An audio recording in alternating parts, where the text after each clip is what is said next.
묵상기도 드림으로 2부 예배 시작하겠습니다.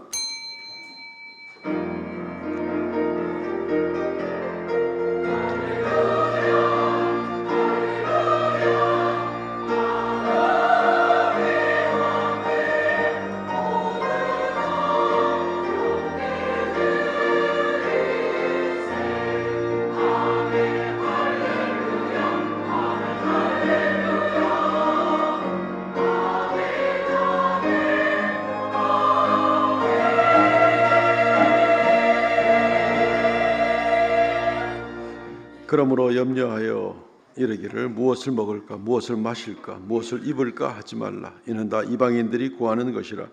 너희 하늘 아버지께서 이 모든 것이 너희에게 있어야 할 줄을 아시느니라. 그러므로 내일 일을 염려하지 말라. 내일 일은 내일이 염려할 것이요 한날의 괴로움은 그날로 족하니라. 하나님 은혜 감사합니다. 귀한 성도들, 우리 귀한 자녀들 함께 모여서 성회로 거룩한 예배를 주 앞에 드리기 원합니다.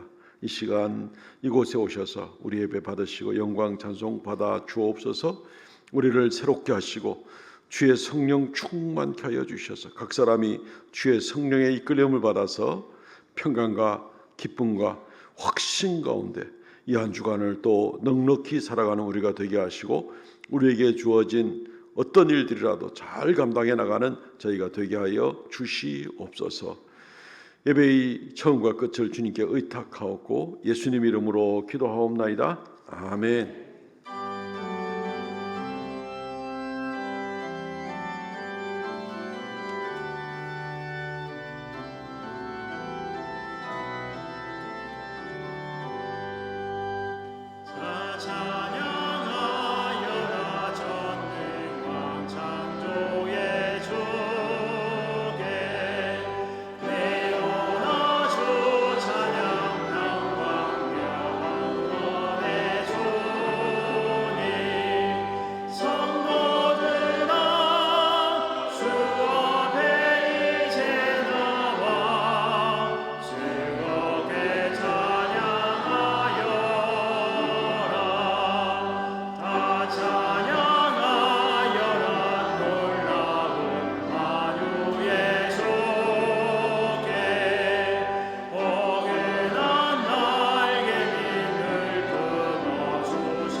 전능하사 천지를 만드신 하나님 아버지를 내가 믿사오며 그 외아들 우리 주 예수 그리스도를 믿사오니 이는 성령으로 잉태하사 동정녀 마리아에게 나시고 본디오 빌라도에게 고난을 받으사 십자가에 못 박혀 죽으시고 장사한 지 사흘 만에 죽은 자 가운데서 다시 살아나시며 하늘에 오르사 전능하신 하나님의 우편에 앉아 계시다가 저리로서 산 자와 죽은 자를 심판하러 오시리라. 성령을 믿사오며 거룩한 공예와 성도와 서로 교통하는 것과 죄를 사하여 주시는 것과 몸이 다시 사는 것과 영원히 사는 것을 믿사옵나이다. 아멘.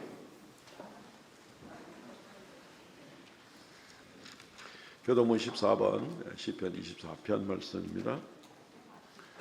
땅과 거기에 충만한 것과 세계와 그 가운데 사는 자들은 다 여호와의 것이로다.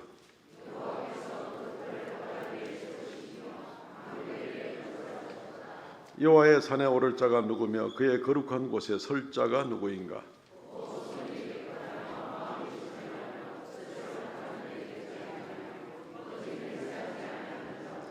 그는 여호와께 복을 받고 구원의 하나님께 의를 얻으리니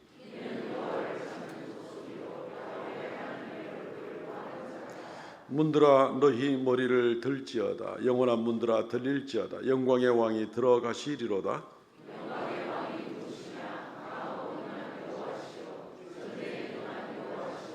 문들아 너희 머리를 들지어다. 영원한 문들아 들릴지어다. 영광의 왕이 들어가시리로다.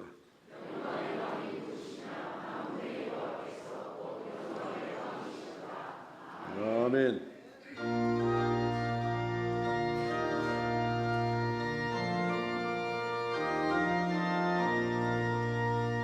만세가 열리니 내가 들어갑니다. 상의 허리 상하여 물과 피를 흘린 것 내게 용되어서 정결하게 하소서. 내가 공을 세우나 은혜 갚지 못하네. 쉼이 없이 힘쓰고 눈물 의심 많으나 구속할 갈 죄인들 예수 홀로 속하네. 빈손 들고 앞에 가 십자가를 붙드네. 의가 없는 자라도 도와주심 바라고 생명샘에 나가니 나를 씻어주소서. 살아 생전 숨쉬고 죽어 세상 떠나는 거룩하신 주 앞에 끝날 심판 당할 때 만세 반석 열리니 내가 들어갑니다.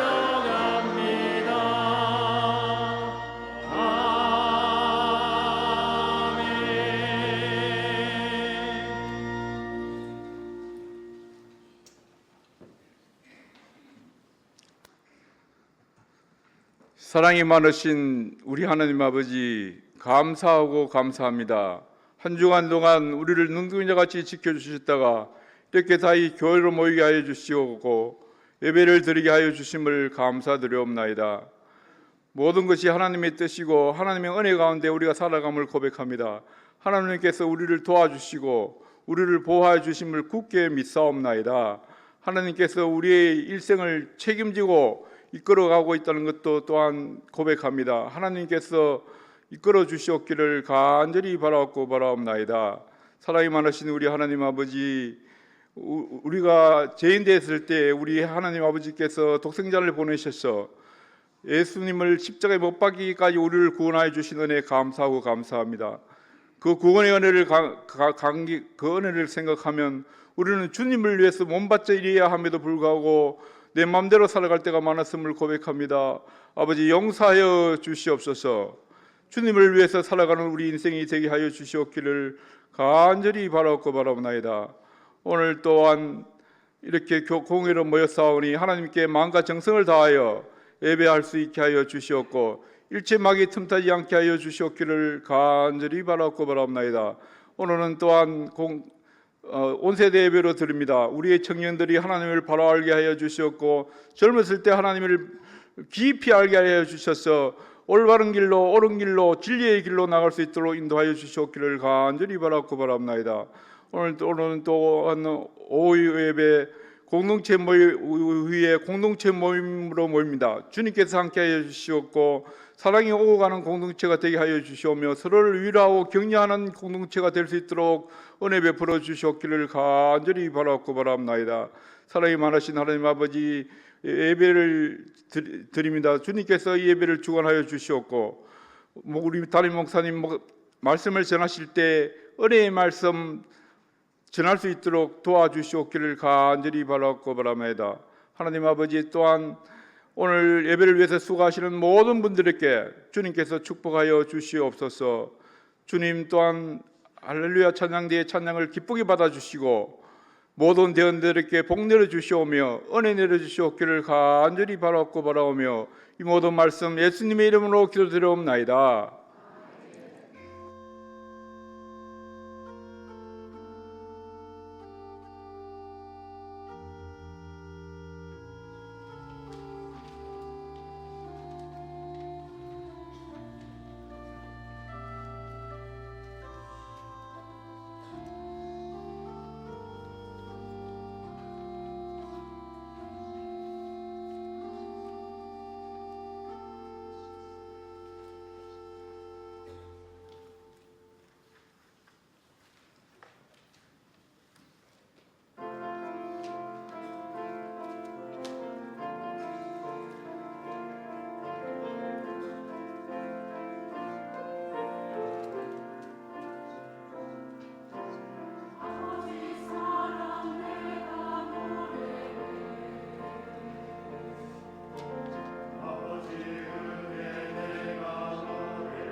할렐루야, 감사합니다. 이 시간 하나님 말씀 봉독 문시훈 학생 이 시간에 성경 봉독해 주겠습니다. 오늘 말씀은 신명기 19장 14절에서 21절까지 말씀입니다. 다 찾으신 줄 알고 성경 봉독하겠습니다. 내 하나님 여호와께서 내게 주어 차지하게 하시는 땅, 곧 네 소유가 된 기업의 땅에서 조상이 정한 내 이웃의 경계표를 옮기지 말지니라. 사람의 모든 악에 관하여 또한 모든 죄에 관하여는 한 증인으로만 정할 것이 아니요 두 증인의 입으로나 또는 세 증인의 입으로 그 사건을 확정할 것이며, 만일 위증하는 자가 있어 어떤 사람이 악을 행하였다고 말하면 그 논쟁하는 쌍방이 같이 하나님 앞에 나아가 그 당시에 제사장과 재판장 앞에 설 것이요 재판장은 자세히 조사하여 그 증인이 거짓 증거하여 그 형제를 거짓으로 모함한 것이 판명되면 그가 그의 형제에게 행하려고 꾀한 그대로 그에게 행하여 너희 중에서 악을 제하라. 그리하면 그 남은 자들이 듣고 두려워하여 다시는 그런 악을 너희 중에서 행하지 아니하리라. 네 눈이 긍휼히 여기지 말라. 생명에는 생명으로, 눈에는 눈으로, 이에는 이로, 손에는 손으로, 발에는 발로이니라. 아멘. 아멘. 네, 감사합니다. 다가올 미래를 대비하라. 지난주에 이어서 계속 같은 제목으로 말씀을 증거하겠습니다. 오늘은 또 2부 시간에 우리 중고등부와 또 우리 청년들 같이 온세대 예배로 드리게 됩니다. 미래에 대해서 아는 사람은 아무도 없죠. 또 뭐 우리 학생들 때에는 뭐 더구나 또 장래를 어떻게 준비할 것인가 하는 것에 대해서는 큰 관심을 지금 가지고 살 수밖에 없을 겁니다. 그런데 구체적으로 어떻게 해야 될 것인가 뭐 잘 모르죠. 또 대학 가서 전공을 해도 뭐 전공대로 또 살아가는 사람도 사실 반의 반도 안 되고 그러니까 뭐 어떻게 되는지 모르는 겁니다. 요즘에 세상이 하도 급변하니까 트럼프가 대통령이 미국 대통령이 된 다음에 무슨 뭐 관세 정책이 아니라 뭐 관세 전쟁을 해가지고 지금 가까이 있는 캐나다 또 유럽들 각 국가들하고 또 우리나라도 지금 마찬가지입니다만은 이 관세 문제 때문에 여러 가지 수출 경쟁에 굉장히 문제를 가져와서 거의 관세 전쟁을 감당해야 될 정말 예측하지 못할 미래를 내가 어떻게 준비할 것인가 굉장히 답답하죠. 지난주에도 우리가 AI 문제도 이야기 조금 했습니다만은 뭐 어떻게 알고 뭐 도대체 미래를 어떻게 준비해 어떤 세상이 지금 도대체 올 것인가. 집집마다 그냥 저 걸어 다니는 저 로봇 인간하고 비슷하게 생긴 로봇 한 대씩 다 갖다 놓고 지금 살아야 될 때가 아마 머지않아 올 것 같은데 이게 지금 도대체 상상이나 될 얼마 전까지만 해도 상상이나 될 일인가 하는 걸 생각해 보면 이게 어떻게 될 것인가 우리는 미래를 어떻게 준비해야 될 것인가 하는 그런 생각을 해보게 됩니다. 아마 경제학을 전문으로 했던지 뭐 사회 정치를 전문으로 하는 사람들은 조금 더 예측해 볼 수 있는 능력은 있겠지만 뭐 그렇다고 해서 또 완전히 잘 알 수 있는 사람은 아무도 없습니다. 사람 마음이 어떻게 변할지 모르고 또 인간의 행복이라는 것이 또 뭘 예측할 수 있다 그래서 행복이 예측된 대로 따라오거나 이런 부분도 없기 때문에 그렇습니다. 내 가정은 어떡하고 내 마음의 평안은 어떡하고 도대체 미래를 어떻게 준비하는 것인가 하는 그러한 어떤 전문가도 없죠. 내일을 살아본 사람은 아무도 없기 때문에 어떤 전문가도 없는 가운데 우리는 오늘 이 제목을 가지고 계속 말씀을 상고해 보기를 원합니다. 오늘 성경 말씀 가운데에서 어떤 정치인도 어떤 경제인도 어떤 과학자도 내놓을 수가 없는 그러한 중요한 그런 원칙 미래를 준비하는 그런 방법을 오늘 말씀을 통해서 배워보기를 원합니다. 그것은 바로 하나님 앞에서의 공의로운 삶입니다. 그게 바로 미래를 준비하는 방법이다. 그게 무슨 상관이 있겠냐 싶지만 결론부터 먼저 말씀드리면 미래는 하나님의 것입니다. 미래는 하나님이 주관하십니다.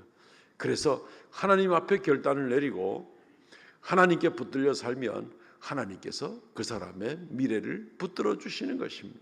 그건 지극히 합리적이고 당연한 그런 원리인 것을 보게 되는 것입니다. 한 두 가지 정도로 말씀을 나누어서 오늘 말씀을 한번 풀어보기를 원합니다. 첫째는 경계표를 옮기지 마십시오. 구체적으로 미래를 어떻게 준비할 것인가. 첫 번째는 경계표를 옮기지 마십시오.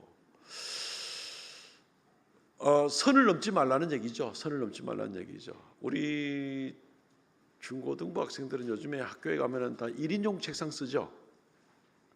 내가 중고등학교 다닐 때까지만 해도 2인용 책상을 썼습니다. 두 사람이 같은 책상을, 고등학교 한 2, 3학년쯤 돼서는 이제 1인용 책상을 쓴 것 같은데 초등학교, 중학교 때는 다 두 사람이 같이 쓰는 거죠. 예, 같이 책상을 쓰다 보니까 늘 알지 못하는 이 경계 싸움이 있는 겁니다.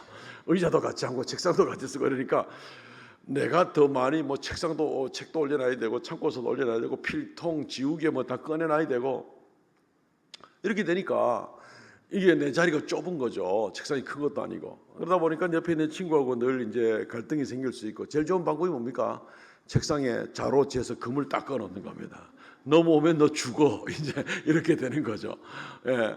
못된 친구들은 거기다가 아주 독한 마음 갖고 나무로 된 책상이거든요. 칼로 그냥 꺼버립니다. 아예 홈을 파가지고 또랑을 파버리는. 이제 그러면 안 되는데도 어쨌든. 근데 요즘에 우리 중고등부 친구들은 뭐 다 1인용 책상을 아마 뭐 초등학교 때부터 이런 책상이 있으니까 뭐 그런 갈등을 겪을 수 없습니다만은 그때는 그나마 끔을 꺼 놓는 것이 이웃과 평화롭게 살 수 있는, 친구와 평화롭게 살 수 있는 가장 좋은 방법이기도 했습니다. 그래서 그 금에 막 1mm만 넘어오면은 그걸 가지고 막 죽일 듯이 인상을 쓰고 하는 거 보면 참 웃기지도 않은 인생을 그래 살았던 적이 있는 것 같습니다. 하나님 말씀에 따라서 보게 될 때 우리가 이 경계표를 옮기지 말라는 얘기는 선을 넘지 말라는 얘기입니다. 하나님께서 금꺼준 것이 있는데 그 선을 넘지 말라는 그런 뜻도 됩니다. 오늘 신명기 19장 14절 말씀, 내 하나님 여호와께서 내게 주어 차지하게 하시는 땅, 곧 내 소유가 된 기업의 땅에서 조상이 정한 내 이웃의 경계표를 옮기지 말지니라. 좀 어려운 말입니다만 제가 쉽게 풀어서 설명을 하겠습니다. 민수기 26장 55, 56절 말씀에도 보면 오직 그 땅을 제비 뽑아 나누어 그들의 조상 지파의 이름을 따라 얻게 할지니라. 그 다소를 막론하고 그들의 기업을 제비 뽑아 나눌지니라. 세 가지 중요한 원리가 있습니다. 이스라엘 백성들이 가나안 땅에 들어오기 전에 우리 중고등부 한번 물어봅시다. 학생들만 대답하세요. 이스라엘 백성들이 가나안 땅에 들어오기 전에 어느 나라에서 노예로 살았던가요? 크게 한번 얘기해 줄래요? 애굽, 예, 애굽이라고 해도 되고 현대말로 이집트라고 해도 되고 좋습니다. 거기 있었잖아요. 노예로 있었잖아요. 그리고 가나안 땅은 아무도 없었습니다. 근데 이스라엘 백성들이 40년 광야를 지나고 그다음 광야 지난 다음에 가나안 땅으로 들어오게 됩니다. 이스라엘 백성들이 가나안 땅을 전부 다 돈 주고 산 거 아니에요. 하나님이 이 땅을 아브라함과 그 자손들에게 주겠다. 그래서 하나님이 주시는 겁니다. 누구로부터 오느냐? 하나님께로부터 온다 하는 게 첫 번째 거였습니다.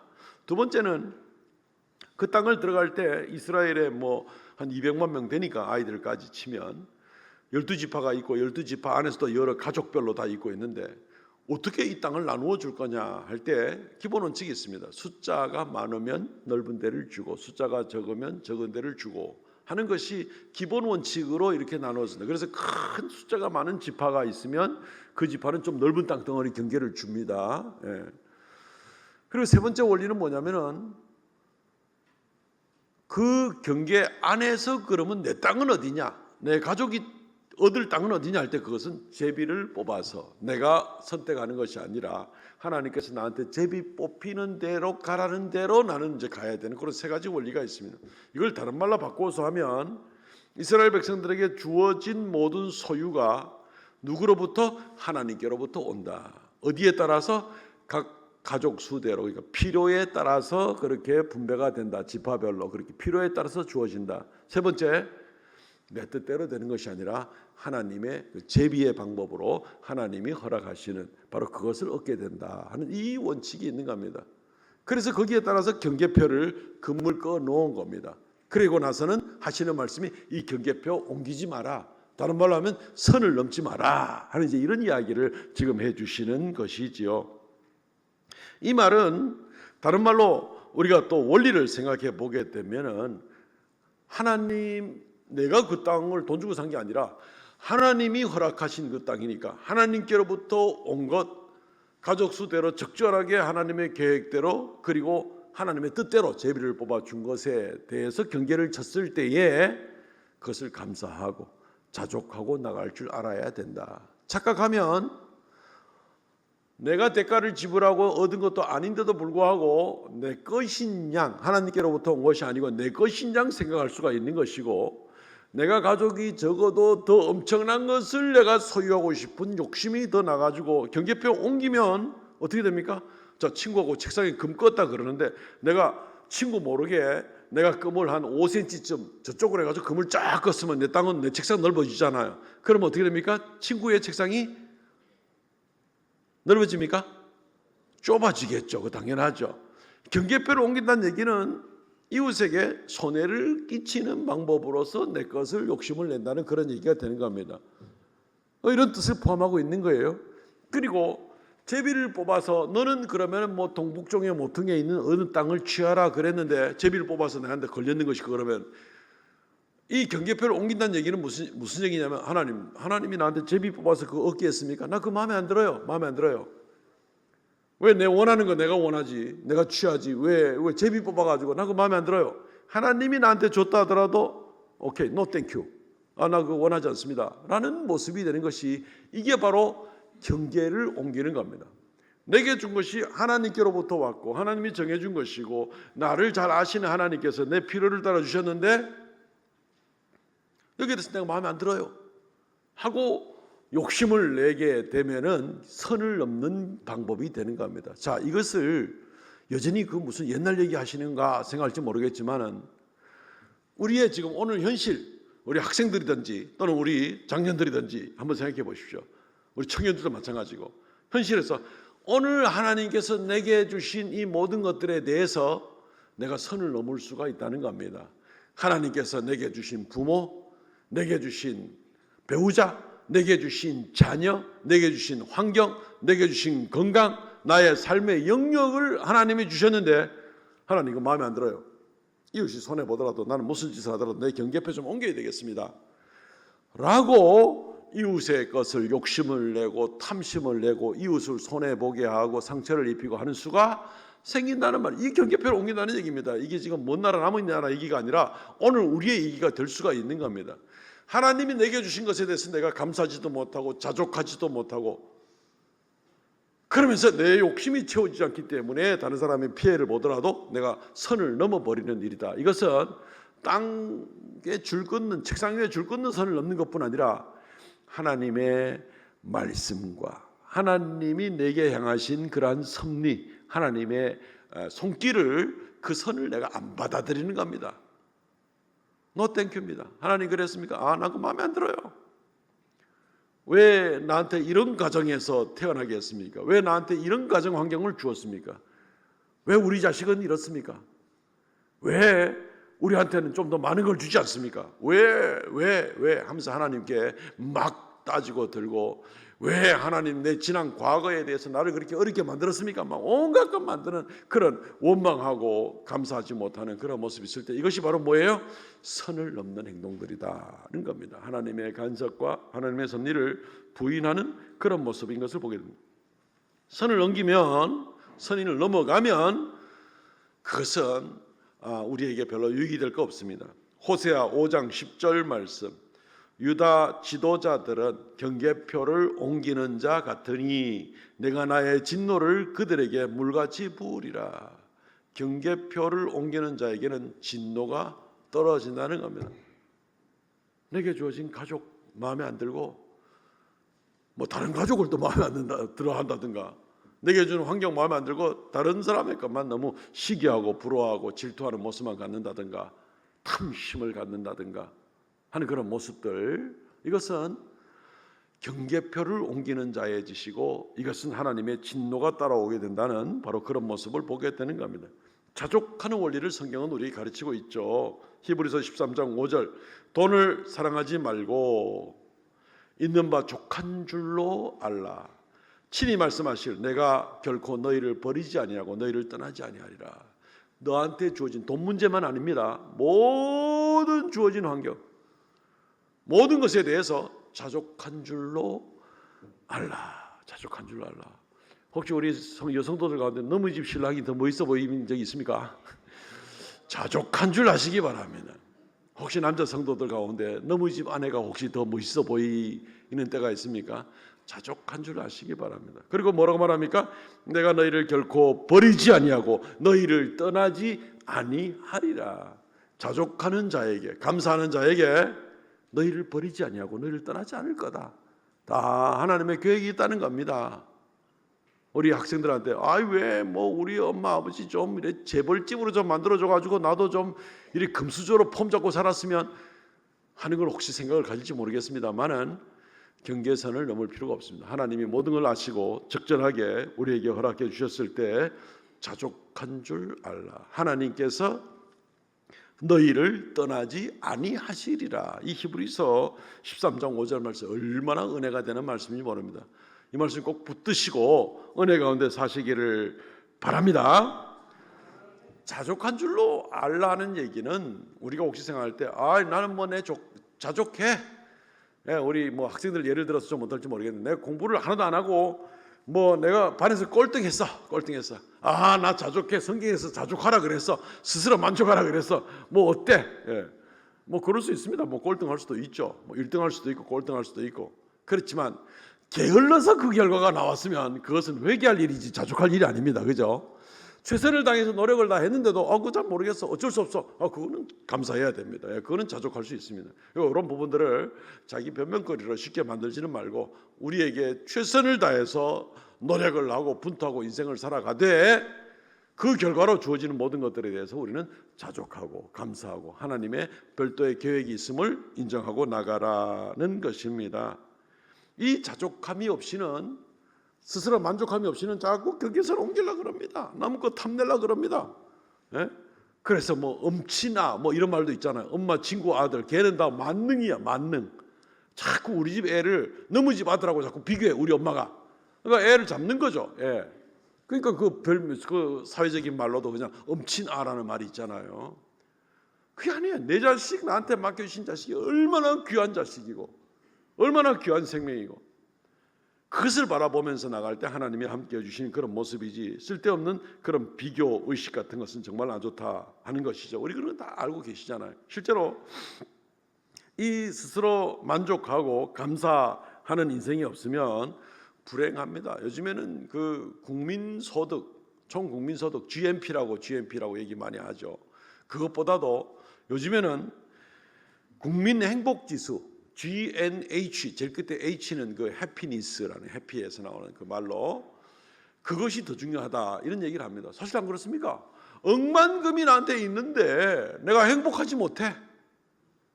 아무것도 아니야. 그러면 이 억만금이 나한테 무슨 도움이 되느냐? 아무 도움이 되지 못합니다. 우리 인간은 누구나 행복할 권리도 있고 행복하기를 원합니다. 행복해야죠. 그렇기 때문에 어떤 일이 있어도 도무지 행복하고는 거리가 뭐 억만금이 있는데 집에 가면 맨날 찢고 뽑고 싸우고 미워하고 원망하고 막 의심하고 막 온갖 실망과 낙심과 분노와 뭐 이것이 막 집안이 막 거의 지옥 비슷한 모습이 되면 이 억만금이 아무런 행복이 안 되는 겁니다. 행복 지수는 그렇기 때문에 굉장히 중요합니다. 근데 이 행복 지수가 어떻게 하면 높아지겠느냐 하는 그런 생각을 당연히 가지게 되겠죠. 한 50년 전쯤에 그 미국의 유명한 경제학자면서 행복 경제학의 창시자가 되는 그 이스털린, 리처드 이스털린이라는 학자가 있었는데 한 50년 전에 주장을 했는 그 이론이 아직까지도 그대로 인정을 받는데 소득이 높아져도 행복으로 연결되지는 않는다. 이게 이스털린의 역설이라는 그런 유명한 이론입니다. 소득이 높아져도 행복으로 반드시 연결되지는 않는다. 뭐 소득이 많으면 행복해지겠죠. 더 좋아지겠죠. 그렇지만 이스털린은 어느 정도 필요한 것이 채워질 경우에 그 채워지는 만큼 올라가는 곡선만큼 행복 지수가 계속해서 올라가거나 그러지 않는다는 것입니다. 한번 올라가 봐서 알죠? 경험해 보셨죠? 필요한 것이 채워진다고 더 채워진다고 해서 더 행복해지고 결코 그런 일은 없습니다. 실제로 아마 그걸 다 경험을 해보실 거라고 생각이 듭니다.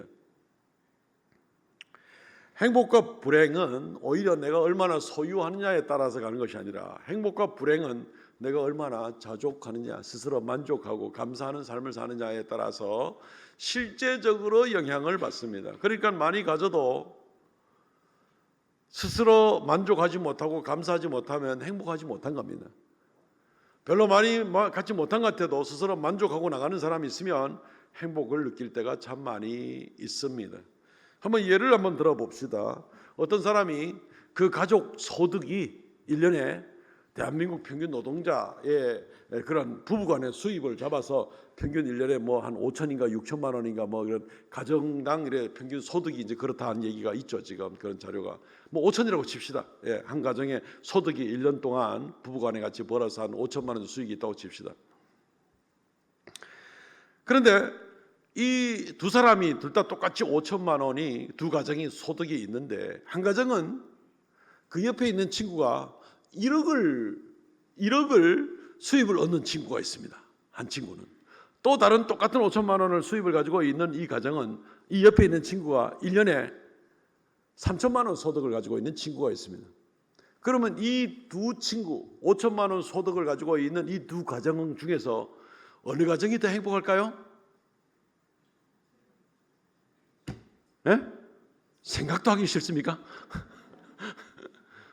누가 더 행복할까요? 옆에 3천만 원짜리 소득을 가지고 있는 친구를 둔 이 사람이 훨씬 행복지수가 높다는 거예요. 그러니까 두 사람 가지고 있는 절대 액수는 1년에 소득이 5천만 원이에요. 이 두 가정이. 그런데 옆에 3천만 원짜리 3천만 원의 소득을 가지고 있는 이웃을 둔 친구가 훨씬 더 행복을 느낀다는 것이죠. 옆에 1억 소득을 가지고 있는 이웃을 둔 친구는 상대적 박탈감이라든가 이런 것을 심리적으로 느껴서 결국 자기가 불행하다라고 이렇게 생각을 하게 되는 겁니다. 실제로 대한민국의 행복지수가 2024년 통계로도 세계 그 지수가 나오는데, 대한민국이 행복지수가 세계에서 61등입니다. 61등. 대한민국 경제적으로는 지금 뭐 세계 10대 강국이고, 그리고 나서 개인 소득도 상당히 뭐 한 3만 7천 불까지 올라가니까 굉장히 높은 나라죠. 예. 그런데도 행복 지수는 61등이랍니다. 61등. 그러니까 이 경제개발협력기구 OECD 뭐 32개 나라입니까? 그 가운데서 제일 꼴찌입니다. 아니, 사는 거는 이만큼 잘 살게 된 나라가 됐는데 어떻게 행복지수는 그 꼴찌를 경계를 넘어서 저 밑에가 되는, 이제 이런 모습이, 이게 어떻게 된 일인가. 한때 방글라데시라는 나라가 있죠. 방글라데시는 국민 소득이 우리나라의 10분의 1, 20분의 1도 안 되는 이제 그런 아주 어려운 생활을 지금도 하고 있는 그런 나라죠. 그리고 이 나라는 지금도 그 국민의 70% 내지 80%가 문맹입니다. 글을 읽을 줄 모릅니다. 그런데 한때에, 요즘에는 지금 방글라데시 자료가 안 나와서 지금 수치를 잴 수 없다는데, 한때에 방글라데시의 행복 지수가 전 세계 1등이었습니다. 이게 어떻게 말이 되나? 제일 가난한 나라에 글을 읽을 줄 모르는 사람이 7, 80%가 넘는 그런 나라인데 어떻게 제일 행복할 수가 있는가? 한 가지는 적어도 이야기를 할 수가 있습니다. 가진 거에 따라서 행복 지수가 높아지는 것은 아니다 하는 것은 아주 명백한 증거를 우리가 볼 수가 있는 것입니다.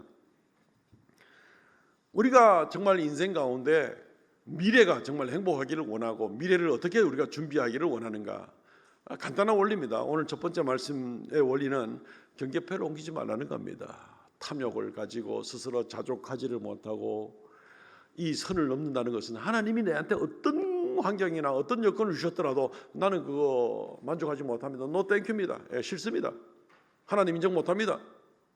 원망하고 나가는 그런 모습일 때 이것이 선을 넘는 일입니다. 경계표를 옮기는 행동과도 마찬가지가 되는 것입니다. 그리고 그것은 하나님의 진노가 따라오게 되는 겁니다. 그렇지만 경계표를 옮기지 않고 내게 주어진 것을 자족하며 감사하며 하나님께 의지할 때 행복은 따라오게 되면서 히브리서 13장 말씀하신 것처럼 하나님께서 함께 하시는 놀라운 은혜, 하나님의 숨겨진 놀라운 섭리가 거기에 있는 것을 알게 되는 것입니다. 그렇기 때문에 미래를 어떻게 준비할 것인가, 뭐 경제학자, 정치사회학자도 다 알 수 없는 일들인데 성경 말씀에는 정확한 그 방법들을, 경계표를 먼저 옮기지 마시고 자족하며 선을 넘지 않는, 하나님의 섭리의 선을 넘지 않는 그런 감사의 마음으로 살아가시기를 바랍니다. 아멘. 두 번째는 하나님의 공의를 세상에 드러내십시오. 한 발자국 좀 더 나가는 겁니다. 이 부분은 좀 간단하게, 시간도 많이 지나가니까 그렇게 말씀을 드리도록 하겠습니다.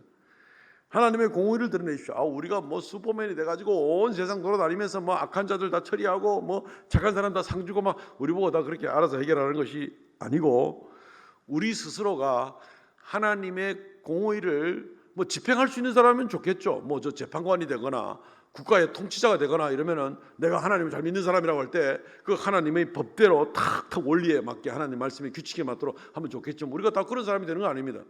그렇지만 적어도 뭘 할 수 있는가 하면은 하나님이 어떤 분인가, 하나님이 무엇이 옳다고 말씀하시는가 하는 것을 세상에 드러내주는 모습만으로도 하나님의 공의를 실천하는 그런 방법이 될 것입니다.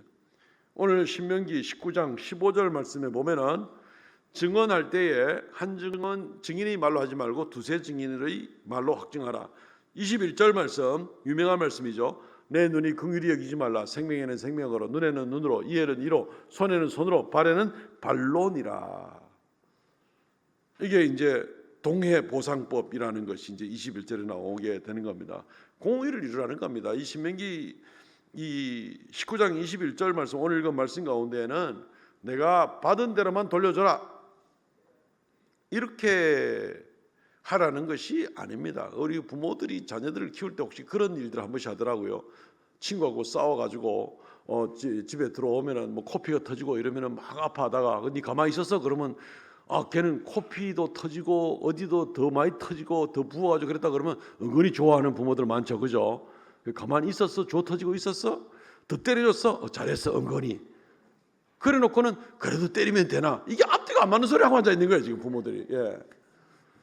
근데 이게 은근히 이런 생각을 가지고 있어요. 내가 받은 대로만 돌려줘. 내가 뭐 나쁘나? 받은 대로만 돌려줬지. 내가 더도 덜도 아니고 꼭 받은 대로만 돌려줬다 그러면 굉장히 저의로운 것 같지만 그것은 전혀 성경적인 가르침이 아닙니다. 오늘 이 말씀은 21절 이 눈에는 눈으로 하는 이 유명한 이 말씀은 재판관들에게 주시는 말씀입니다. 재판관들이 사회에서 정의를 바로 세우기 위해서는 그 사람이 행한 대로 그대로 갚아주어서 일벌백계로 삼아서 다른 사람들이 절대로 그런 죄를 반복하지 못하도록 경계를 삼아야 된다는 이제 이런 뜻이 되는 겁니다. 위증에 대한 얘기도 우리가 읽었습니다만은 이 위증을 하고 거짓말을 하고 어떤 사람은 뭐 법정에 가서도 거짓말하고 정치인들은 뭐 입만 벌리면 거짓말하고 우리의 일상생활에도 거짓말이 아주 익숙해져 있는 일들이 얼마나 많은지 모릅니다. 조심해야 됩니다. 정말 이 사람을 위하고 아무도 해를 입지 않고 이 사람을 축복하기 위해서 하얀 거짓말을 한다. 뭐 그거는 오히려 봐줄 수 있습니다만은 그렇지 않은 자기의 체면을 세우기 위해서, 형제를 모욕하기 위해서, 은근히 흠집을 내기 위해서, 아니면은 심지어 법정에서 심각한 뭐 어떤 종류의 그런 종류의 거짓말들은 그리스도인으로서는 허용이 되지를 않습니다. 근데 요즘은 뭐 모든 기록들이 다 영상으로 남아있고 음성으로 남아있잖아요. 워낙 이제 이 미디어들이 발달해 있으니까. 그런데도 거짓말 해야 되는 그런 정치인들 보면 참 할 수 없는 인간들이다 싶은 사람들이 눈에 많이 띄긴 띄죠. 성경에는 이런 것들을 용납하면 안 된다는 겁니다. 아합 왕이 있었죠. 너무 이제 포도밭이 참 마음에 드는데 나봇이라는 사람의 것을 뺏고 싶은데 뺏을 수 있는 방법이 없으니까 거짓 증인을 사용하죠. 동네 깡패 2명 세워가지고 이 나봇이라는 사람이 하나님을 저주하고 왕을 저주했습니다 하게 이야기합니다. 성경을 교묘하게 이용합니다. 성경에 2명 이상 증인이 말이 있어야 된다 그러니까 깡패 2명을 세웁니다. 그 둘 다 거짓말하게 만듭니다. 그러고 나가지고는 사람들이 다 듣게 만들고 나서 그 다음 어떡합니까? 2명 이상이 증언을 했으니까 이것은 진짜다 이래가지고 나봇이라는 사람을 죽여버리죠. 그리고 그 밭을 그냥 뺏어버리죠.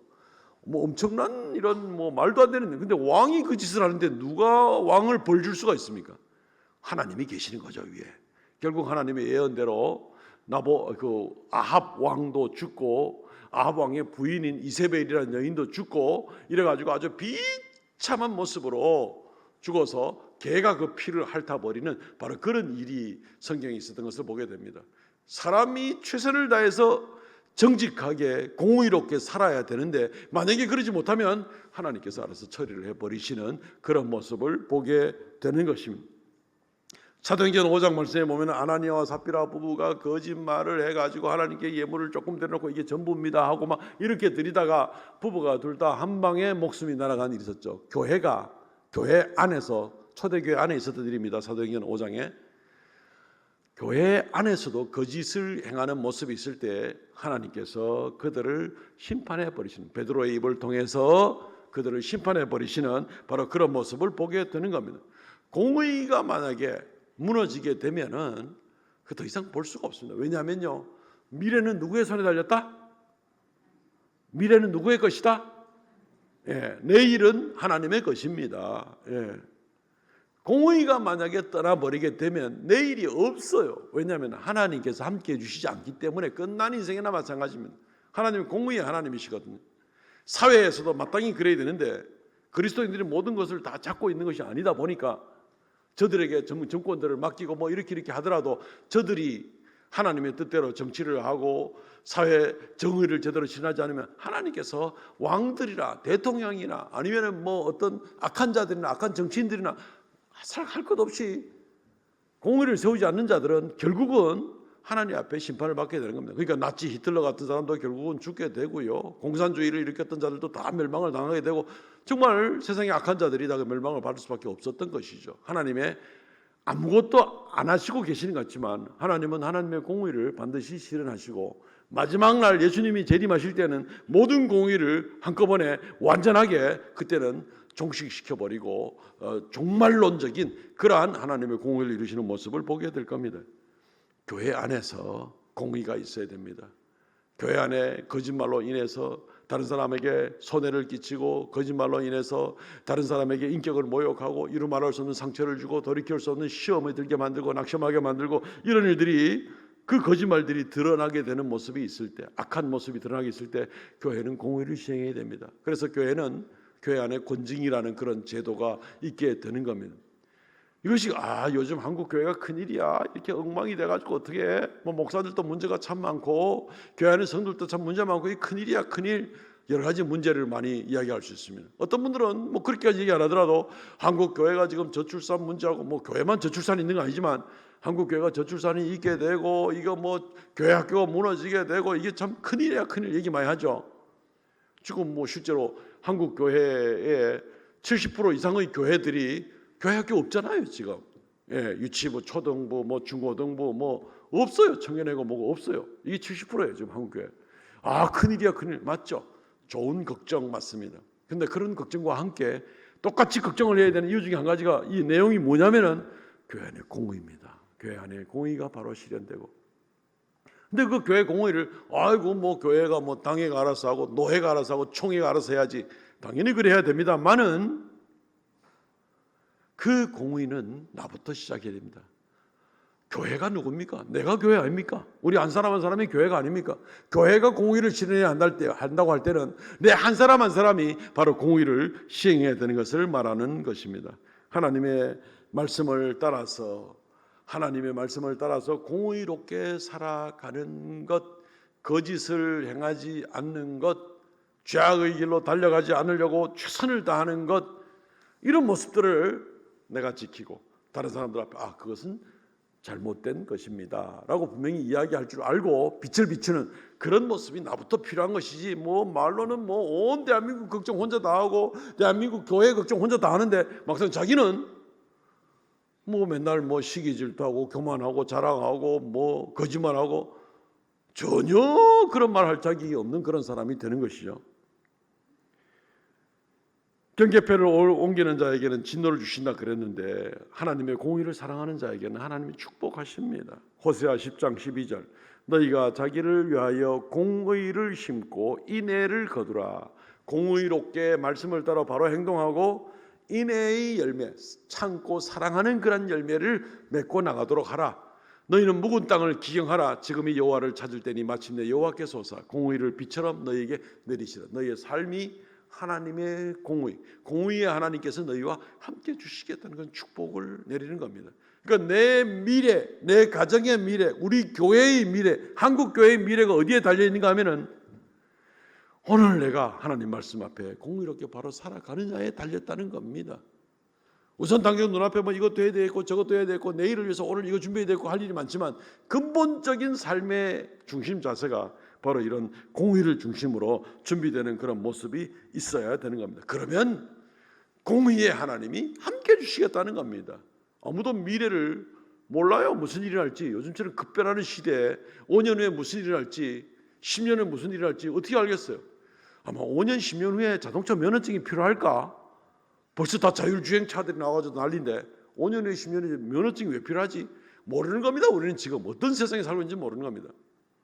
그렇지만 적어도 한 가지 분명한 것, 공의 가운데 살려고 애를 쓸 때 하나님께서 내 인생을 책임지시고 미래를 이끌어 주시는 이것은 분명한 겁니다. 그러니까 우리가 이 원리를 붙들어야 되는 것이죠. 말씀을 맺겠습니다. 사랑하는 성도 여러분, 미래를 준비하는 방법은 미래학자들에게 달린 문제가 아닙니다. 경제학자, 미래학자, 아주 잘 준비된 정치 이런 분들이 조금 더 예측할 수 있는 그러한 전문성은 가지고 있겠지만 그렇다고 해서 그들이 모든 걸 주관하지도 않고 알 수도 없는 일입니다. 미래는 하나님의 손에 달려 있고 미래는 하나님의 것입니다. 하나님이 미래의 주인이고 내일의 주인이 되는 겁니다. 그렇기 때문에 우리는 미래를 준비할 때에 하나님에게 초점을 맞춰야 되는 것입니다. 경계표를 옮기지 마십시오. 자족하는 마음을 가지고 감사하며 사십시오. 그리고 공의를 지켜나가십시오. 하나님께서 하라면 하고 하나님께 하지 말라면 하지 말고 하나님의 말씀을 따라서 공의를 지켜나가십시오. 그러면 공의의 하나님, 미래의 주인이신 하나님이 우리를 붙들어 주시고 우리와 우리의 자녀들과 그 다음 세대들에게 하나님께서 복을 주시고 함께 해주시고 축복하게 살게 될 겁니다. 온 세상은 우리로 말미암아 하나님을 알게 될 것입니다. 이게 하나님이 원하시는 겁니다. 미래를 잘 준비하는 우리 모든 성도 되시기를 주의 이름으로 축원드립니다. 아멘. 통성을 같이 한번 기도하겠습니다. 하나님, 우리가 정말 정신을 바짝 차리고 우리의 미래를 잘 준비해 나가는 우리가 되게 하시고 경계표를 옮기지 않을 뿐 아니라 또한 하나님의 공의를 잘 실해 나가는 그런 우리가 되게 하여 주옵소서. 통성으로 기도하겠습니다. 주 하나님 은혜를 감사합니다. 역사하여 주시고 이 시간 아버지 앞에 온전히 서서 오직 하나님께 영광과 찬송을 돌리는 우리가 되기를 원하옵나이다.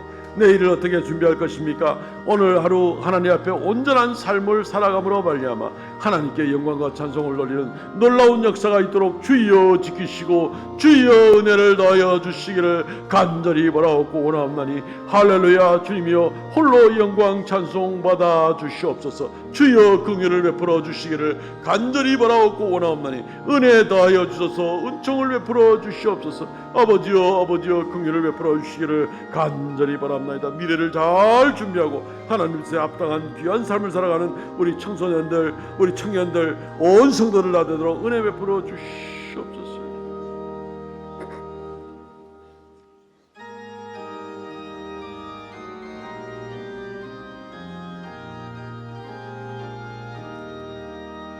옳은 일 따르라 의의 길을 세계 만민의 참된 길 이 길 따라서 살기를 온 세계에 전하세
찾아온 길 많은 백성을 구한 길 모두 나와서 믿으며 온 세상이 마침내 이 진리에 살겠네.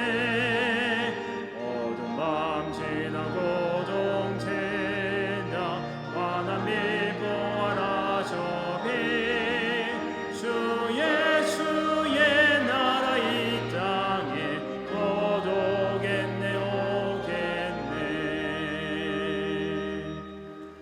하나님, 오늘 우리 자녀들과 함께 또 청소년들과 함께 예배할 수 있도록 은혜 주심을 감사하옵나이다.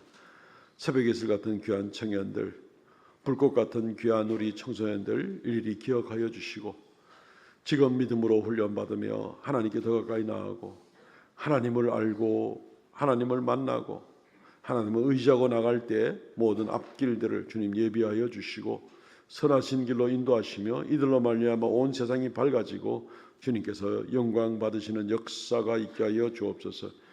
하나님, 온 성도들 가정마다 은혜 더하여 주셔서 오늘 받은 말씀 가운데 우리의 삶에 적용할 부분들을 잘 감당하도록 은혜 더하시고 말씀에 약속된 축복이 임하게 하여 주옵소서.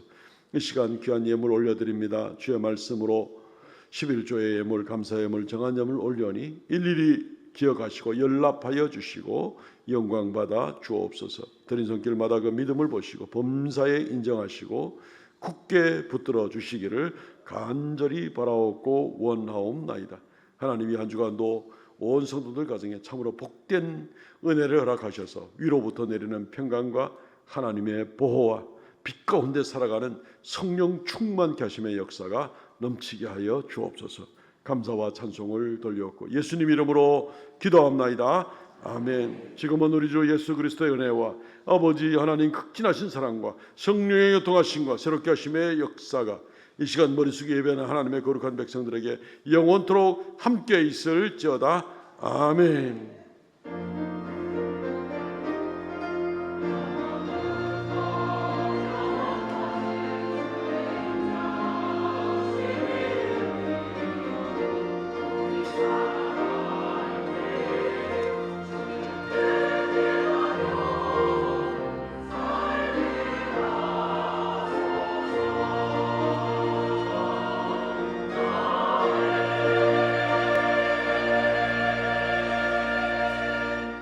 아멘. 예배는 마쳤습니다.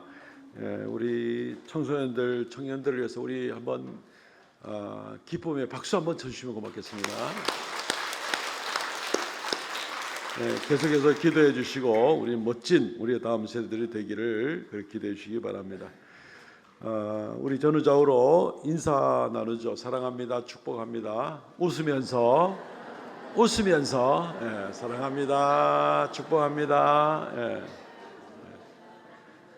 광고 드리겠습니다. 이번 주 읽을 말씀은 에스겔서입니다. 오늘은 온세대 예배로 드렸습니다. 오늘 오후 예배 후에는 공동체별로 모임이 있습니다. 오후에 예배 짧게 드리고 공동체별로 모입니다. 스크린에 나와 있는 모임 장소가 있는데 잘 참조하셔서 예배 후에 혼동함이 없이 그 공동체 모임 자리로 가셔서 공동체 안에서 서로 안부도 나누고 서로 위해서 기도하시고 격려하시고 믿음을 독려하시고 하는 그런 귀한 시간, 공동체별로 모인 은혜의 시간 되시기를 바랍니다. 다음 주 오후 예배는 제4남전도의 헌신 예배로 드립니다. 말씀은 정찬도 목사님 전해 주십니다. 많이 기대하시고 또 기도해 주시기 바랍니다. 이번 주 금요 성령 집회 봉사는 제4공동체입니다.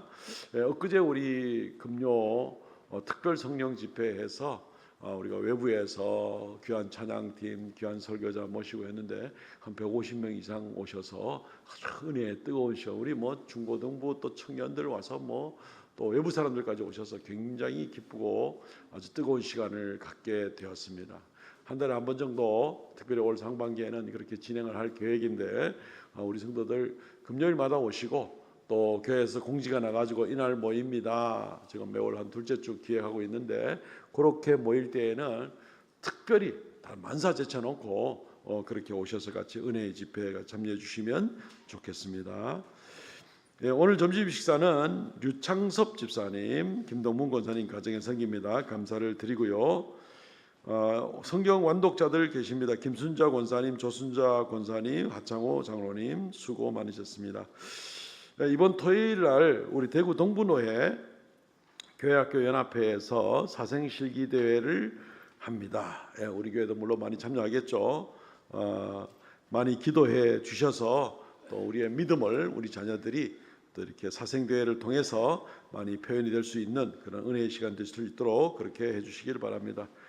특별 헌물을 드린 게 있어서 알려드립니다. 주보에도 나와 있는데 지난주에 아마 우리 연세 드신 분들 가운데에서 국수 국물을 쏟으셨는가 하여튼 뭐 이래가지고 손이 많이 뜨겁고 뭐 이런 일들이 있어서 그 모습을 듣고 국수 그릇이 너무 뜨겁다 해서 이제 국수 그릇을 좀 바꿔야 되겠다 해서 그래서 우리 배한기 장립사님이 또 주의 성령께서 감동을 주셔서 국수 그릇을 300개를 교회 앞에 또 새로 구입해서 이렇게 헌물을 해 주셨습니다. 감사를 드립니다. 오늘부터 국수 맛이 좀 안 다르겠나 싶은데 감사의 마음으로 드시면 좋겠습니다. 광고 말씀은 이상입니다. 일어나서 오늘 우리 축복송 부르고 마치도록 하겠습니다.